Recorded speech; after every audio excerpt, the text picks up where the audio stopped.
when we take human birth, now these are various ways of thinking about it, but we take human birth for this purpose, in order to have this struggle to do this. In the Buddhist world, they say that the Buddha said that it's actually very lucky to take birth as a human form, because there are other places. You could take birth in hell realms or in heaven realms. And the difference there, you maybe hear this allegorically, but I think it will ring true in terms of what this world is like. So in the hell realms, they're basically full of unpleasant experience, and nothing but unpleasant experience.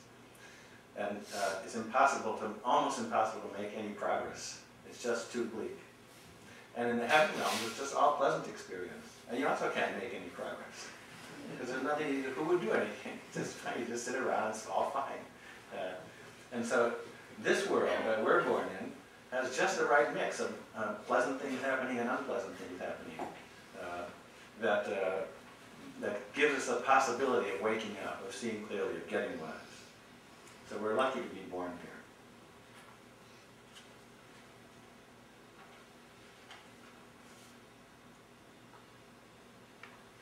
That was interesting. The very first teaching in Proverbs, so again, another book about wisdom. Oh no, it's the first teaching in Pirkei Avot. The very first teaching in Pirkei Avot, even before the teaching Al Shlosha Dvarim, is in the second verse of the first chapter of Pirkei Avot. So it's also very high up there. This idea of this threefold path. That's why we're using it. I think it's a great teaching. But the very first teaching in Pirkei Avot, after it says who's giving these teachings, the very first teaching is Heve Mitunim Bedin. It's be patient in judging. So the very first teaching is about patience. So I thought it was really, in that sense, excellent that Joanna talked about patience last night. And patience, as she mentioned last night, savlanut, which is patience in Hebrew, has sevel, which is sorrow in it. That patience and suffering are hand in hand. That we learn patience through suffering. So even there, the very first thing it says is we want to be patient. If we're not patient, then we do judge, and we do all these hard things. So the very first teaching is having to be patient. Be patient. That's the first wisdom teaching. So that is the starting place.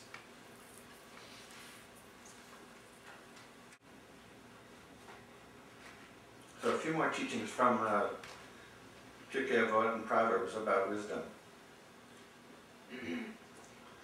The first line I think I ever heard from Pirkei Avot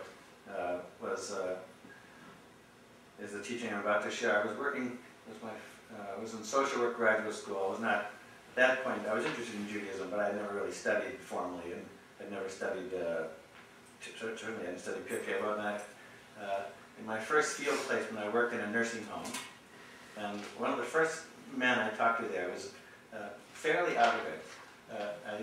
I would go and talk with him, and he would be talking to me in Hebrew. He'd spout off. He spoke English too. He would quote verses, and one of the first things he said to me is this verse from Pirkei Avot, and I just barely knew enough Hebrew at the time just to pick it up. I guess I don't even know where. I just finished a year in Israel. I'd been on Ulpan, so I knew enough Hebrew to understand him. He said.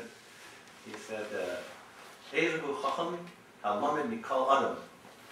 And that kind of, and I can sort of remember how he said it. And I'm sort of happy I understood it. He said, "Who is wise? The person who learns from everyone." And that's what this is what this man who I was supposed to be helping. And this is what he said to me. I remembered it. And I think it's a great teaching. I think it's the teaching we could all really learn from. Who is wise? The person who learns from everybody. Yeah, if you want to be wise, you have to really open up to every single person. That's how you become wise. Because each person is a piece of the divine puzzle. I think I'll just read these in English rather than spend time going through the book. Proverbs, in chapter 1, verse 20. Wisdom cries aloud out there. She utters her voice in the broadest arenas.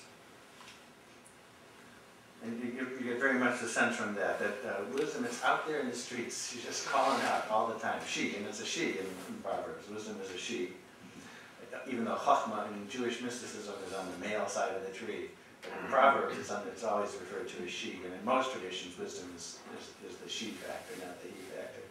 Anyway, so she cries out in the streets, in the widest of places, the broadest arenas, meaning, I think again, meaning everywhere. You want wisdom, you gotta look everywhere. Wisdom is crying out from everywhere.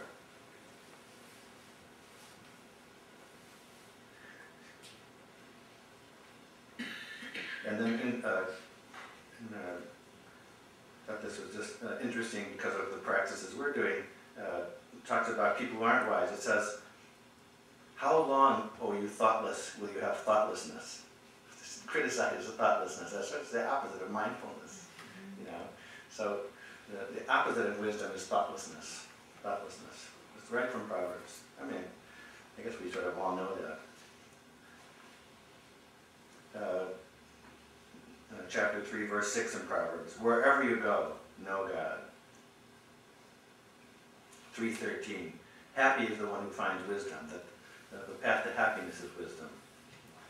Then there are two I will read just because these were nice teachings and you'll recognize the words.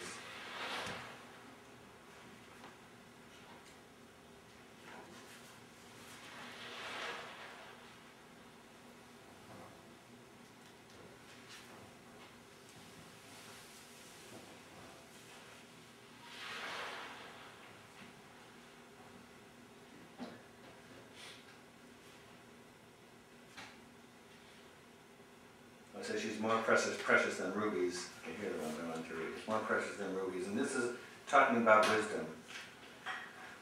Dirachecha darchei noam, v'kol netivotecha shalom. Eitz Chayyim hi v'machazikim ba, v'tomchecha mehushar. So we have these teachings that we read every Shabbos when we open up the Torah, which is our wisdom. But here it's really talking about wisdom. So again, it's making that connection. It's that Torah is, we're reading Torah, but it's about wisdom. It's about acquiring wisdom. Her ways are ways of pleasantness, and all her paths are peace. It's about wisdom. Wisdom's ways are ways of pleasantness, and all her paths are peace.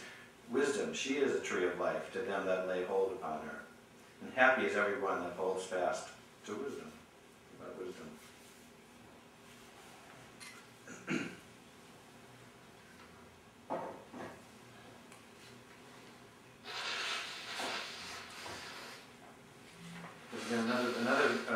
The next few verses in Proverbs after the ones I've read talk a little bit about what to watch out for that gets in the way of wisdom. So I'll just summarize that list. But basically the main things it talked about were pride, lying, a heart thinking evil thoughts, sowing discord, and sexual lust.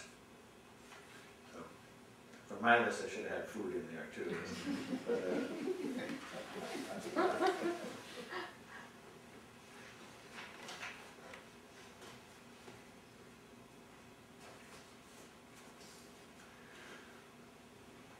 so a little more about acquiring wisdom.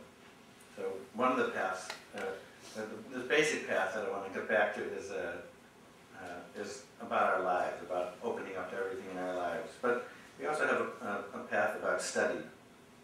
There is a tradition we have about study and studying texts. So this is a story. I decided to read it instead of tell it because I just learned it. And this is called How I Learned to Study Torah. It's a Hasidic tale.